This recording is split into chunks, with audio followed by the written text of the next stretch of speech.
Hey guys, what's up? So we're gonna pick up where we left off last week. Last week we talked about field training, leave time, and starting to talk about deployment. I said I would get more in depth with dealing with deployment, and there's going to be 4 entries talking about deployment, this being the first one, so let's go ahead and dive into it. So we are going to be talking about, the elephant in the room. We're going to be talking about the pros and the cons of deployment. So let's get into it. Sorry if I keep looking away from camera. I got my notes here so I know not to lose my track of thought and always be talking about what I'm going to. So let's get into it. First, we're going to be talking about the cons, the struggles, if you will. So I don't know. I think it'd be different with everyone considering the situation, of course, that you're in. Some wives, they have kids, or when their husbands leave, they go back home, stay with their family till their husbands come back. That's all fine and dandy, but if you're in a situation like I am in, I don't have kids, and I decided to stay here where he's stationed at, and I didn't want to go back home because I want to start, I'm starting my new life out here. And the thing is, the first thing was when he first left, this was even with field training, but you gotta remember, they come back from field training, pretty quickly, but a deployment is a long period of time. There are 2 different deployments. I know there's a 12-month deployment and there's a 9-month deployment. Now, when they do the 12-month deployment, there is a time where they come back and stay a little while. I don't know how long, because I never had to deal with the 12-month deployment, but for those of you who have to deal with the 12-month deployment, more power to you. I don't know if I could handle that or not, because even being without my husband for the last 5 months and continuing to, the next couple months, it's been hard, and I can only imagine how hard the 12-month deployment is, because, so we're going to start talking about the cons. The first con is, of course, missing him. Like the day my husband left, it really didn't hit me until I came back home alone, and it just hits you like a ton of bricks. It did me anyway, when you're like, he really is gone. And it's a lot to take in at first. This is my first deployment with him, so we're both, going through it together. And but yeah, the first con, the biggest one is that you're going to be missing him. Like, from the day he leaves to the day he comes back, you're going to be missing him tremendously. Now let's talk about the next one, which comes with, loneliness. Loneliness, it took a toll on me a couple times. The first month of the deployment, not going to lie, the first month is going to be the hardest month for you to go through. But you can push through that first month with all those emotions. The rest of the deployment won't be as bad. But with that saying, you're going to be dealing with loneliness. And when you finally sit down, look around, and realize and let it sink in, you're alone. It's it's a hard pill to swallow. And you do get lonely. You have your friends, but your friends have their own lives. You know what I mean? Doing their own thing, and then you're just like, all alone. When I get home from work, it's just me and my dog, and that's it. it kind of sucks, but that's part of it. Part of being a military spouse is that dealing with loneliness.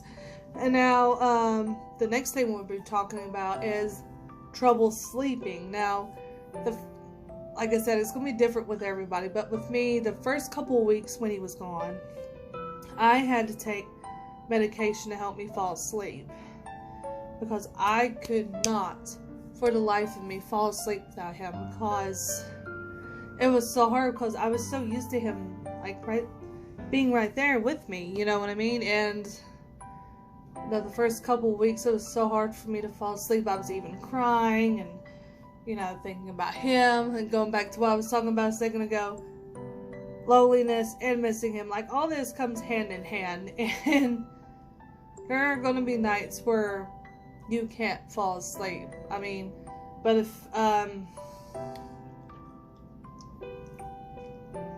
wouldn't recommend it, but if you guys want to, take medication to help you fall asleep, because, I mean, everyone needs their sleep.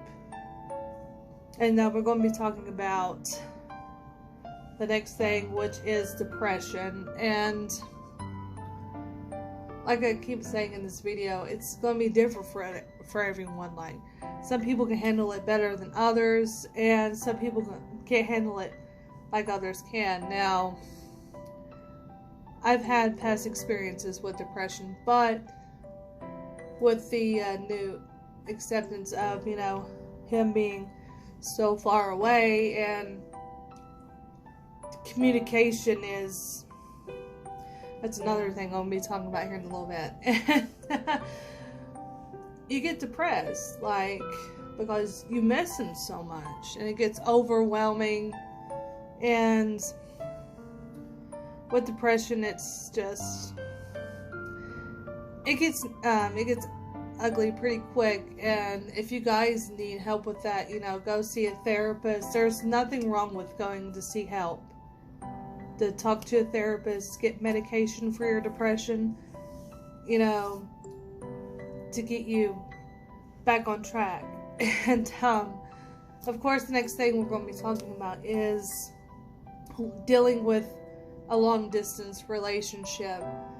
And like I said in my last video talking about this, and there's going to be a time difference, and with that, it's going to be a hit and miss when you guys are going to be able to talk to each other. And there's a lot of struggles with that, a lot of struggles with communication. Like, they have this thing called a puck. Now, a puck is this little wireless Wi-Fi router. It's like this. I tried to explain what it looked like in the previous video. Imagine, like, it's kind of like this but bigger. Just giving you guys an example of what it looks like. It just looks like a, you know, like a handheld wireless Wi-Fi router. Now, some days the communication with the puck is great. We can talk to each other over Messenger. That's what me and my husband use all the time, either calling or video chat. Sometimes the connection with the calling or video chat, it keeps disconnecting and bad reception, and that could be frustrating, because, you know, you haven't heard from them all day until he's able to contact you, and it's frustrating when you hear those beep sounds when the reception's going in and out. It's like beep, beep, you know, and it's really annoying. But the puck thing, if it wasn't for that, I wouldn't be able to talk to my husband. But sometimes the communication could be better.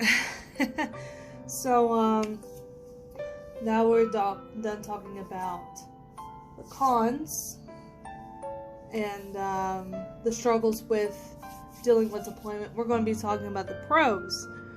Now, we're going to be talking about, you know, what you can do for yourself while he's gone. So, this is what I did. I've read several vlogs on Pinterest, even before he left and while he was gone, you know, how to deal with deployment. Now, reading it and actually experiencing it are two totally different things. But what I've read and what I've experienced and what I've done since he's been gone, these are tried and true things that you should do for yourself and should definitely try to do for yourself while he's away. Now, the first thing is setting goals. Like, like if you want to lose weight, set yourself to, a weighting goal, like lose so much weight a week, or you can set other goals, like goals at work, or goals about your hobbies, like maybe reading or whatever, like reading so much a day and try to get a book done at a certain time. Like, set yourself some personal goals that you can achieve. And that's the next thing we're going to be talking about, is achieving them. Like, ever since my husband's been gone, I have realized I've set goals for myself, I accomplished them, and I am so proud of myself that I've, grown as a person, learned so much that he's been gone, because, you're gonna have to, feel good about yourself while he's gone. Make these goals, achieve them, and, give yourself a little pat on the back, because you're a strong woman dealing with deployment, because it's not easy. So, the next thing is doing what makes you happy. Like, when my husband was here, like, he had different ideas what he wanted to do, and I had different ideas on what I wanted to do to have fun. When they're here, you have to, like, meet in the middle and kind of compromise with that. But when he's gone, you can do what makes you happy. Like, go see a movie that he wouldn't want to go see, but, you wanted to, or go to a restaurant or a store. It don't matter. Like, do what makes you happy. Make yourself happy, because you deserve that. Because, no one's there to make you happy but you in this time while he's gone. You know what I mean? And the next thing, I thought this was a little silly when I read this on the Pinterest vlogs, is that, cooking what you want. But now it makes sense, because there's things that I love to cook and I love to eat that he absolutely hates. So, like I said, when he's here, you kind of meet in the middle and have to compromise what you guys want for dinner or whatever. So, when he's gone, you get to cook what you want to eat, or go to a restaurant, like I said before, and eat there that, you knew that he won't like. But, like with my husband, he doesn't like eating pork chops or sausages, so ever since he's been gone, I've been cooking dishes like that, or cooking dishes I don't think he would like, but I absolutely loved. And another thing is that finding a hobby. Like, I love being creative. I love doing arts and crafts. I did a paint by numbers. Now I'm doing a painting by diamonds picture. I do things that keep me busy. Like, you can, like, you don't have to do that. You don't have to do stuff in the arts and crafts world. I mean, you can, read a book, write in a journal. Things that would keep your mind focused and busy. The more you keep yourself busy, the faster deployment will go by. Trust me. Like, set a goal, achieve it, make yourself happy, like, cook whatever you want. This is, while he's gone, this is basically your time to make yourself happy.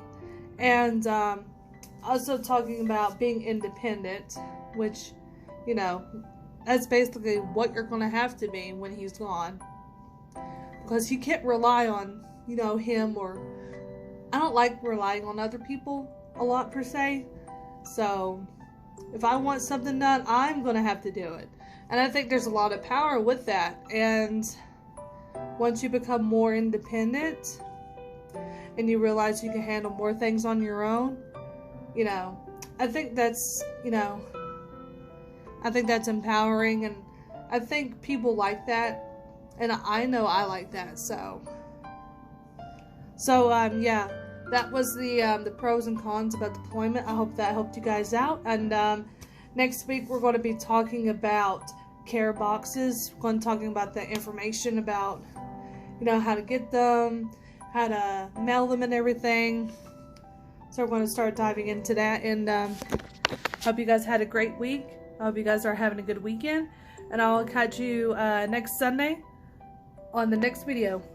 See ya.